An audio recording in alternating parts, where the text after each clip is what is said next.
And I'm joined by Gav and Jay of Clown Smash Everything. How you doing, dudes? Very Hey, well, thanks, man. awesome. Yeah, good to see you. Nice to catch up. Good to see you too, man. Oh man, it's been a while. I think the last time I was bumped into you, Jay, was when I went to see Ginger Wilder. I think. Is that the last time we spoke? Yeah, that sounds about right. Yeah. But yeah, so it's been a while. So next Friday, you guys release your new release, Quickening.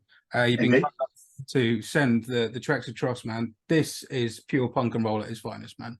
I was blasting. Oh, Thank you very much. I was blasting out again today. I was work from home, so I had that on and while I was singing. It's just very, pure punk and roll at its finest. I said to you, Gav, it was as soon as I started listening to it, it was like, this is CJ Wildheart-esque all the way. yeah, absolutely. I mean, I know you're a massive Wild Hearts fan. We are huge Wild Hearts fans too. And when we started this band, we really, had wanted to do that, discordant stuff in the verses, but then glorious choruses. So it's got to have the hooks. So I'm glad that you said that. But yeah, punk and roll is a great description too. Yeah, man. So good. I think it's got some pop in it as well. There's certain pop sensibilities in it. I think there's a bit of metal, stuff, man. There's a good bit of metal, good bit of desert rock. Good bit of everything thrown in, like all good albums. Yeah, a good bit of everything good. Nothing shit. Well, the actual song, the actual song, "Quickening of the Heart," actually goes from Anthrax to Sum 41 to Muse. Generally, there's quite a breadth of influences in there. We're not going to be pinned down, man. We won't be pinned down. And who wants to be pinned down, Jay? Well, I mean, not this time of the day anyway. No, not this time of the day. So, what was the song? Was there a particular song on the release that kind of kick-started it off in terms of the rest following there on in, or was it just you had them all ready to roll?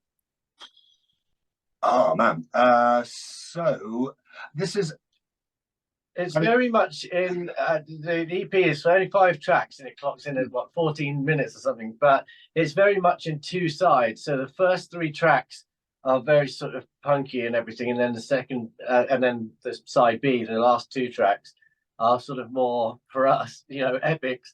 So I think and because they're a sort of mix of songs, so I think it really started with Flat Earthers Must Die. And just went from there. So it's pretty naturally as it was. A lot of it was the seeds of it were written during lockdown. Oh, okay. But we didn't finish them in lockdown because we're not really that sort of band. We like to sort of get together physically in a room to work things out. So there were a lot of ideas that we had at the end of lockdown, which we then developed into these songs. So it gave us a bit more time and a bit more space to hone them down into the songs that you hear. But in terms of whether there was one original song, yeah, I think Gav's probably right. Certainly in terms of the lyrical kind of content, that all stems from that first song. Musically, I think it all kind of came together in parallel, but lyrically and in terms of its concept, it came together from Flat Earthers inwards.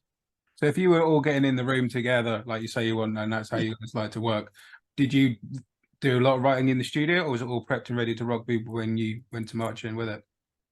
Yeah, we don't write in the studio. We write.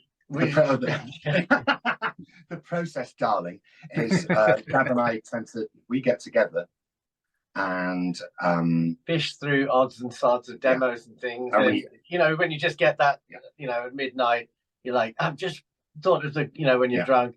And, that's normally the best riff, isn't it? The best riff ever. And then record it on your phone. You listen to it the next day and it's like, sometimes, like 1 in 10 times, it's not. It's actually pretty good. So so we tend to take those ideas, and then Gav and I sit together with them, and we maybe have a little dinky, a little dinky, and get excited about them and come up with what comes next. And I'm sure you've heard the expression "right drunk, edit sober." Yeah. Then we do a lot of editing sober, and then a bit more later drunk. You got to balance it up properly. Yeah, but yeah, man, that's it's worked for us for what, 5 years now, 5, 6 years. Yeah, and that's not to downplay the input from the other 2 guys. That's they'll Chris and Zach will add their bits once we've got a more or less sort of fully formed song. They'll always bring their own bits, because all four of us have very different sort of influences as regards you know, to music. So everybody sort of brings their own to it. I mean, when we're doing the tunes, I'll just edit on our drum machine, and then of course Zach's playing is completely different to a drum machine. Yeah. I've known Zach a long time. Me and Zach again. Yeah. We were talking earlier about Steve. yeah. Me and Zach go back to being at school. So Yeah. I've known Zach a long time as well. So yeah, it's kind of like I was saying, the punk and roll thing, but with you know, Danny Carey on the back end of it. Absolutely. Two on crack, man. Yeah, I Two mean, on crack. he's a weapon of a drummer. And yeah, he really smashes out this, you know, this EP and everything. It is crazy. Some of the bits and the fills that he's doing, everything in all sort of senses, it's very much next level, you know, for all of us. We really feel like we've ratcheted it up, you know, to the next level, and really kicking it on it. We're really proud of it. And everyone brought their A game to the recording, so it's all good. Oh, nice one, man. And we were talking about like the Wild Heart side of things, but yeah, obviously, yeah, Dave Draper working on the production of it. We did, we did, yeah. Yeah, we seem to have found a really, you know, a good thing with Dave, because he really gets Clown Smash everything. He really understands what we want it to sound like, whereas previous engineers maybe haven't. It's a very sort of personal thing, but he is such a great producer. I mean, he's ridiculous. Listen to the things he's done, from Carol Hodge to, like you say, to CJ or and They Fell from the Sky. His band They Fell from the Sky is just extraordinary. Yeah, They Fell from the Sky are amazing. Yeah, but yeah, and he's an absolute sweetheart, you know. And yeah, he really does. I don't know how he's managed to do it, but the production on this, it's still raw. You can still hear the rawness in it, but it sounds, you know, it's not overproduced by any stretch of the imagination, but it sounds massive. It just, you know, and how he's managed to do that, you know, like it's, you know, we're forever in his debt, man. He's an incredible guy. Yeah, he's a sneaky one, because when you listen to it in headphones, it unearths all sorts of magical mysteries. And that's the same to be said for all of his, you know, go back and listen to the Ginger stuff and everything. You listen to it on headphones, like Renaissance Men, you know, or 21st Century Love Song. It's crazy when you listen to it on headphones, and it's just, yeah, he adds depth to it. That's what he's really good at. He's got a great ear, great skill production. So we're very lucky, you know, to have him, and he genuinely, you know, really likes the music as well, and that obviously helps. So it's not like just a cash grab sort of thing, you know? We're humbled to have him involved. Totally.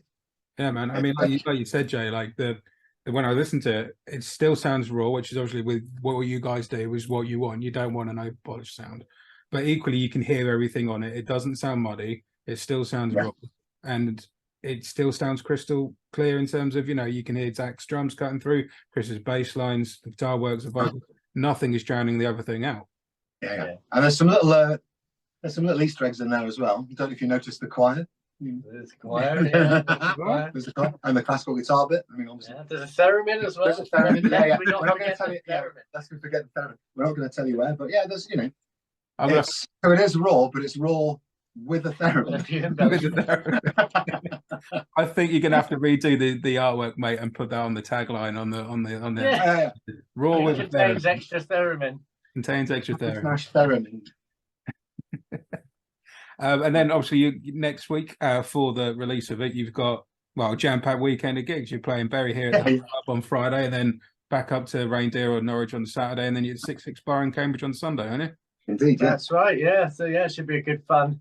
Yeah. All venues that we've played a few times before and love very much. Yeah. You know, like I've always really enjoyed playing there. You know, gone down really well.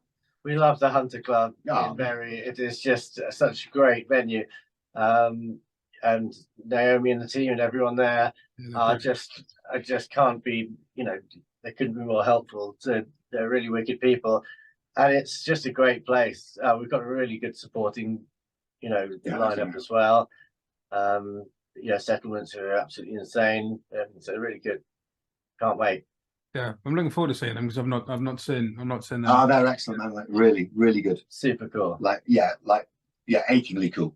Like very, very good at what they do. Like a bit sort of, I don't know, man, a bit kind of Queensy, I suppose. I don't know. Deftonesy. Yeah, a bit sort of Queensy, Deftonesy. Oh, yeah. Like a nice kind of perfect meld of those two. I mean, we absolutely love them. You know, yeah, they're a fantastic band. Check them out. Oh no, I've checked them out. Like I say, obviously we were talking before. Obviously, we're a man among for a long time, but it was always. It's me. I like listening to new things. So as soon as when there was a band I know I didn't say no, that was the one I was going. Oh yeah. Going early. Oh man, we all love Munga, man. Like there's no make no secret of that. We adore those guys musically and as folks. They're just fantastic. Can't wait to get back in the ring with them. No, like you say, it should be a really good combination between the three of them. Man, it should be Yeah. good. Looking forward to Friday. Be a good one. Yeah, absolutely, man. Have you got the same support acts in Cambridge and Norwich respectively, or are you mixing it up? Nope. No.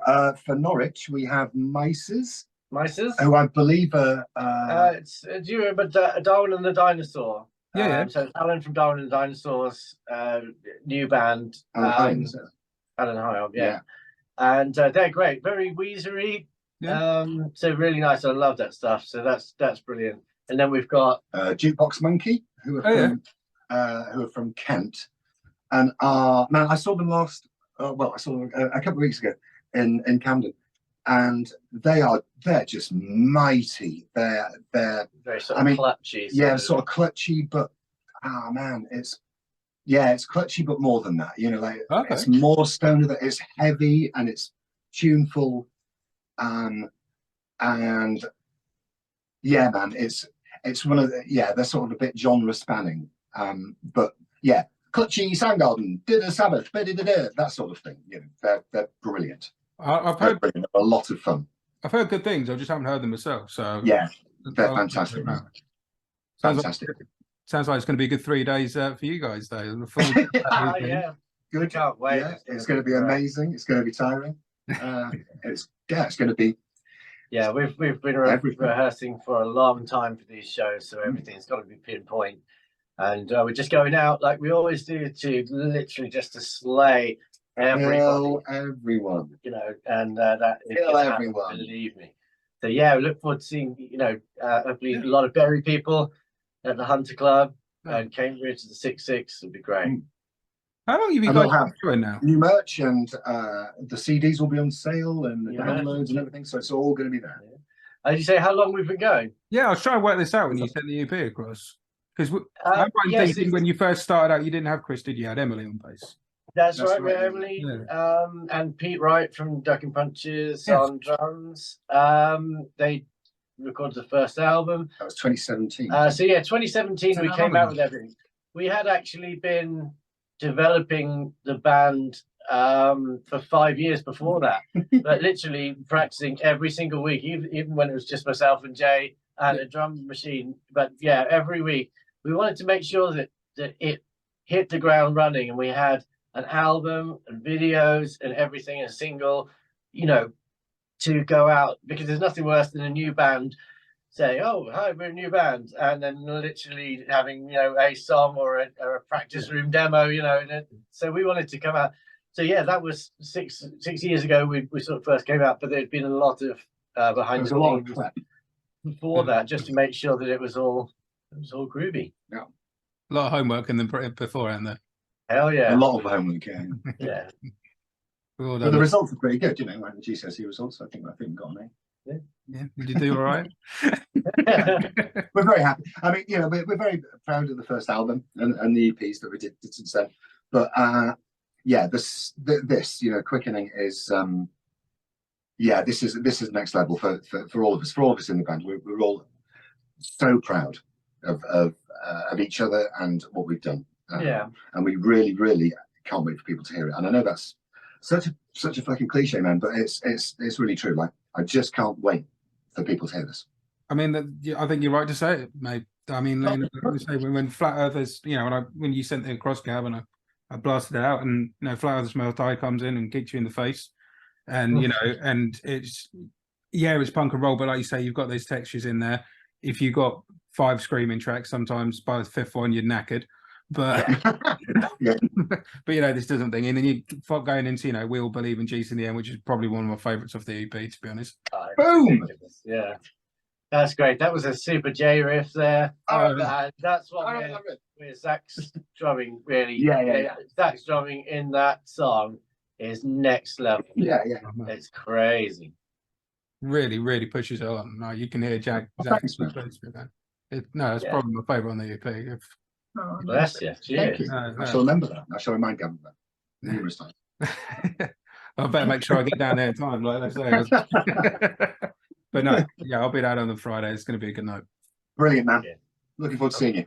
And you, man. It'll be good to see you guys. So we're talking about a few influences there, but if you could pick a band each that you could pick out, who you could support. Who could support? Yeah. I would say I always tend to go for the like Cancer Bats and the Bronx are my sort of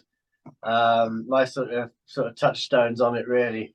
I'd love to play with Cancer Bats. I think they're absolutely amazing. So they're really good. Jay, what do you know? Oh man, Definitely Deftones. I mean, I mean, in terms of influence, I don't know, like, Queens maybe, like, but also, man, I'd honestly with this band, I'd support anyone. I think we could go with anyone. I really do, and I think we'd make at least some friends at any crowd. Slayer, Tori Amos, the Killers, whatever, man. We'll fucking impress someone. But yeah, Deftones, Queens, they'd be mine. Just so I could hang out with them, really. I now want to see you support Tori Amos, I'll be honest. But man. Yeah, I'd very much like to see that as well. So what does the rest of the year hang out for you guys? I guess you got some more shows lined up, more pushing on the EP, or? That's right. Yeah. And writing again. Start writing. Yeah, start writing. We'll probably have it'll be our 6th anniversary in December, so I think we'll probably have quite a big, just a hometown show for that. We're going to get this EP on vinyl, which would be great. We're hoping to try and book a tour for maybe April or May next year. Again, just to support this and have some vinyl available. So it's just preparation really for that. And this is all, been a lot of stuff. We're making videos, doing it at the moment for this, this right here. So we might just take a little bit of time to chill too. I've got a little retreat on Malibu, that we that obviously after every release we go and just decompress for a while, Lee. You've got to, man. Just decompress, like just hang out on our private island. Yeah. You got to Montserrat, isn't it? Yeah. Isn't it Montserrat, isn't it? Yeah, you got to get all zen again, mate. That's what it is. Yeah, exactly, man. We can't please our legions of fans if we're not centered. No. We'd be letting them down, wouldn't we? Well, exactly. So you got to go back to the retreat, get yourself all zen inside, and then you can come firing back again. Cool. Yeah, exactly. What he means is he's got a shed at the end of his garden. I do. We light a candle, like a smelly candle. That's a Zen retreat with glam smash everything. Hey, if there's a sign on the shirt, if there's a sign on the shirt that says Malibu, it's fine. Yeah. Oh no, I meant discarded bottles of Malibu. I meant the coconut liqueur, not the. I saw the photo though on your social media. You talk about videos. I'm guessing the Chef Whites at the back of the White's Lion is that going to be a video? Oh, it is. Yeah, I've actually spent all day today, editing it. So yeah, that's quite a funny one. That was really good. Oscar and the team at the White Lion. It's our favourite pub ever. It's equidistant between both of our homes and the practice studio. So yeah, that works really well for a band. It's the nucleus that we orbit. And bless him, he lets us use his kitchen, which is tiny. So we've got a whole band set up in this tiny, tiny kitchen, where they make great food, by the way. Incidentally, incredible food. But yeah, no. So I'm on that at the moment. That should be coming out. That will be released in the next few days. So we're going to that's coming out to the EP release next Friday. Oh, wicked. So are we allowed to know what the video's for? Yes, the video by the video call. Video's great. What are you doing all day? Video is for. It's for flatter. So It's that's flat, that. must done. Yeah. Oh, nice. So yes, it's good. Yeah. Squeezing into Chef White's was pretty funny. Yeah. Yeah. So it's good.